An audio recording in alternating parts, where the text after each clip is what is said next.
Hello students, स्वागत है आपका रितु मैम की क्लास में। NMS परीक्षा की ज़ोरदार तैयारी के लिए जुड़ी है हमारे चैनल से। आज हम सीखेंगे रीजनिंग का चैप्टर 15 आकृति श्रृंखला। इसे इंग्लिश में बोलते हैं फिगर सीरीज। ठीक है, इसे बोलते हैं फिगर सीरीज। तो चलिए शुरू करते हैं आज की क्लास। पहले हम इसकी डेफिनेशन समझेंगे कि आकृति श्रृंखला क्या होती है।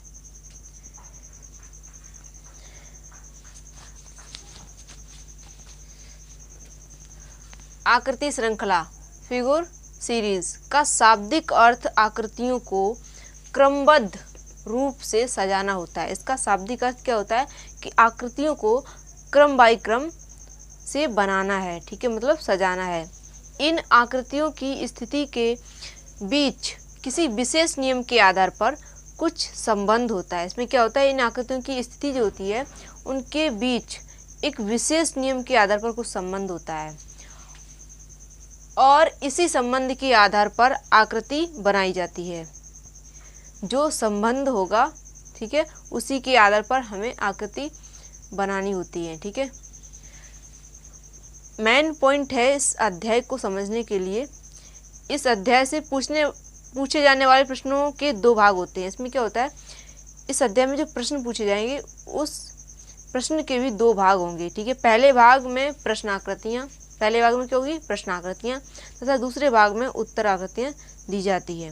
तो चलिए यहाँ पर हम समझ लेते हैं थोड़ा कि इस अध्याय में कैसे प्रश्न दिया हुआ था। देखिए यहाँ पर जैसे में यहाँ पर दिया हुआ प्रश्न आकृतियाँ।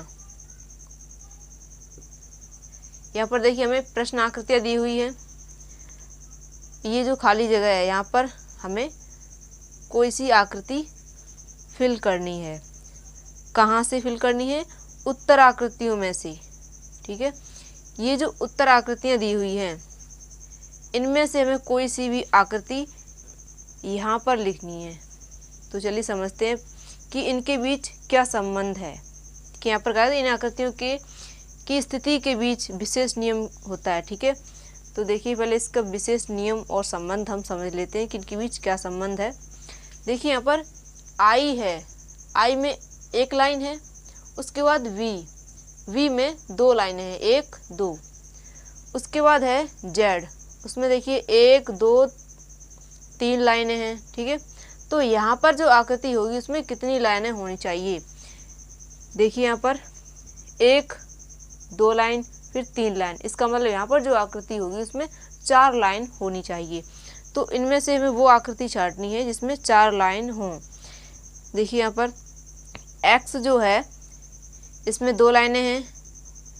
ठीक है, एक ये और एक ये, 2।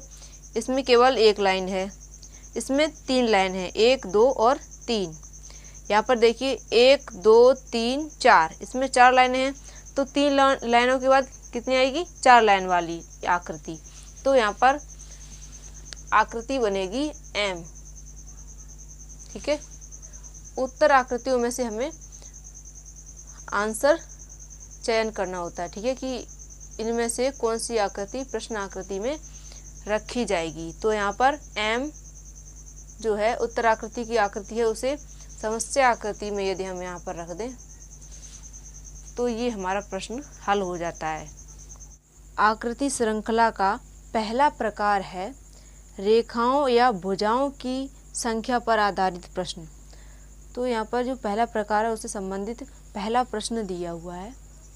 यहाँ पर पहले हमें समस्या आकृति दी हुई है, मतलब प्रश्न आकृतियाँ कह सकते हैं, समस्या आकृति को प्रश्न आकृतियाँ कह सकते हैं। ठीक है, और नीचे उत्तर आकृतियाँ दी हुई है। तो यहाँ पर देखिए पहले हमें समस्या आकृति को समझना है। यहाँ पर जो दो आकृतियाँ इन्हें समझिए। यहाँ पर देखिए 2 ऊर्ध्वाधर, ठीक है, उसके बाद ये इससे संबंधित है और ये इससे संबंधित होनी चाहिए, 3 ऊर्ध्वाधर 3 ऊर्ध्वाधर। तो यहाँ पर कितनी आनी चाहिए, 4 ऊर्ध्वाधर, है ना, मतलब 4 खड़ी खड़ी रेखाएं, है ना। तो इनमें से 4 खड़ी खड़ी रेखाएं किस में हैं, इसमें भी 3 है, इसमें भी 3, इसमें 2 ही है, तो इसमें 4 हैं। ये हो जाएगा सही आंसर। ठीक है, चौथा वाला, इसे ऑप्शन नंबर डी भी बोल सकते हैं। ठीक है, ये हो जाएगा सी और ये बी और ये ए। तो ऑप्शन नंबर डी सही हो जाएगा। इस वाली आकृति को हमें यहाँ पर स्थापित करना है।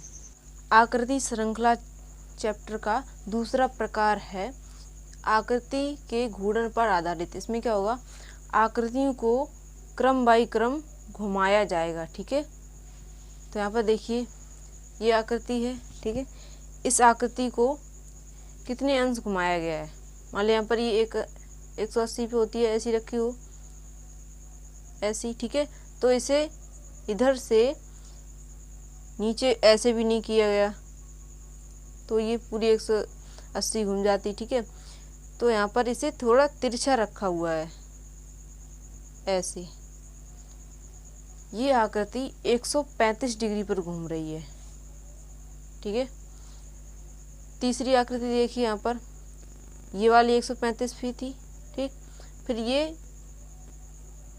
यहाँ से एकदम ऐसे घूमकर और इधर हो गई है, ऐसी। ठीक है, ये वाली तो ये भी 135 पर घूमी हुई है, 135 डिग्री पर।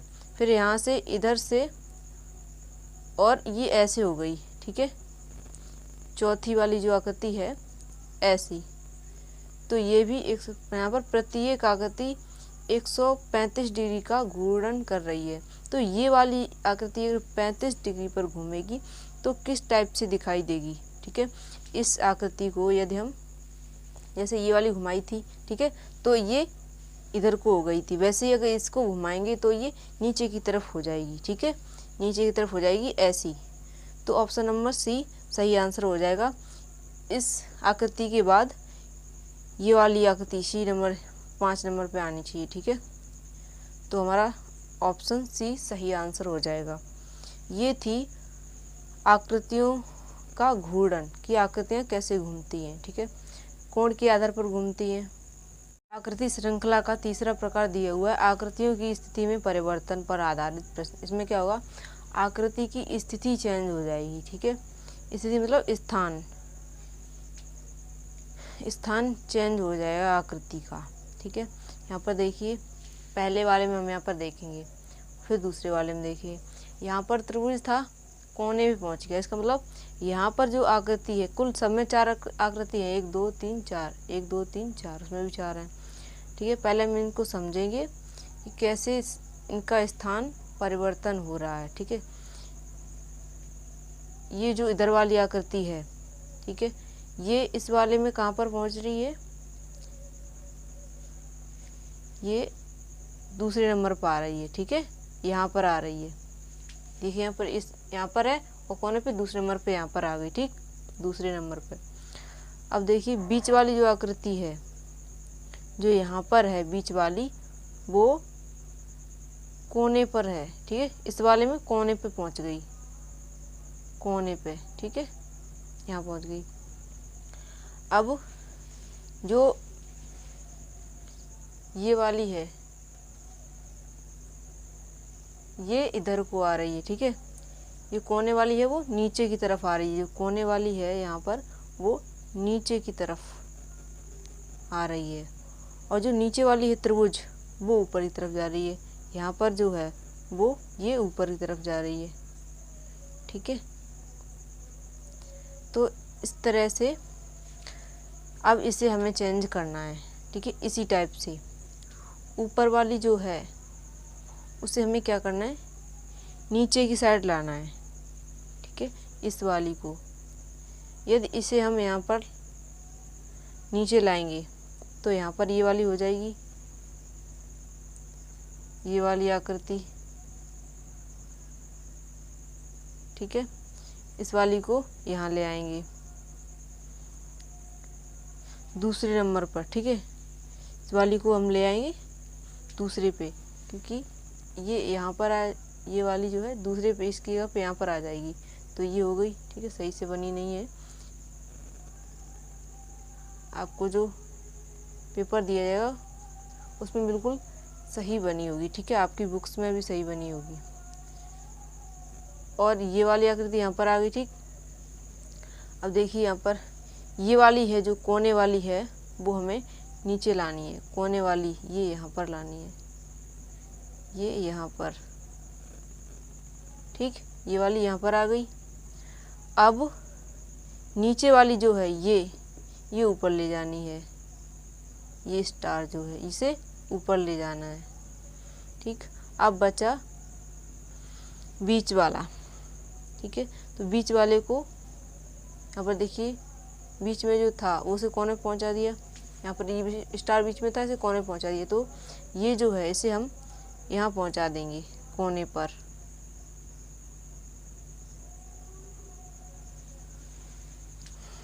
ठीक है। इस टाइप से इसे यहाँ त्रिभुज के ऊपर, त्रिभुज को यहाँ पर पहुँचा दिया। यहाँ पर हमने इसे त्रिभुज को, ये त्रिभुज बीच में था तो इसे हमने ऊपर पहुँचा दिया। तो इस टाइप की आकृति कहाँ पर बन रही है, देखिए स्टार पहले होना चाहिए, इसमें तो है, लेकिन बीच में ये वाला है, ये वाला नीचे होना चाहिए, ठीक है। ये वाला देखिए इसमें नीचे है, लेकिन क्या ये त्रिभुज सही बना हुआ है? इसमें देखिए यहाँ पर त्रिभुज नहीं, त्रिभुज उल्टा बना हुआ है, लेकिन हमें त्रिभुज हमारा सीधा रहना चाहिए, ठीक है। कोई भी आकृति उल्टी सीधी नहीं है, बिल्कुल सीधी सीधी बनी हुई है। तो ऑप्शन नंबर डी, देखिए यहाँ पर ये वाला चित्र यहाँ बन रहा है और ये वाला यहाँ बीच में, और ये कोने पर स्टार और कोने पर त्रिभुज। तो ऑप्शन नंबर डी हमारा सही आंसर हो जाएगा। इस तरह से इन आकृतियों का चयन करते हैं, उत्तर आकृतियों में से प्रश्न आकृतियों में स्थापित करते हैं कि कौन सी आकृति प्रश्न आकृति में स्थापित करने के लिए सही सिद्ध है, ठीक है। उसी हिसाब से इसमें से छांटते हैं। चौथा प्रकार दिया हुआ है रूप एवं आकृति में परिवर्तन पर आधारित प्रश्न। तो यहाँ पर चौथा प्रश्न दिया हुआ है, इसमें क्या है, या रूप में परिवर्तन होगा या आकृति में, मतलब आकृति रूप एक ही बात है, ठीक है। तो इसमें रूप एवं आकृति में परिवर्तन होगा, ठीक है। देखिए यहाँ पर त्रिभुज और यहाँ पर ये वृत्त दिया हुआ, यहाँ पर चतुर्भुज दिया है। दूसरी आकृति में क्या हुआ है कि इन दो आकृतियों को एक आकृति में फिल कर दिया है, ठीक है। देखिए यहाँ पर ये हो गया सर्कल, ठीक, और ये हो गया यहाँ पर चतुर्भुज, और उसके नीचे त्रिभुज, ठीक। उसी टाइप से यहाँ पर इसे कैसे फिल किया जाए, किसी एक आकृति में इन दोनों आकृतियों को फिल करना है, ठीक है। देखिए यहाँ पर दो ही आकृति हैं, मतलब एक आकृति गायब है।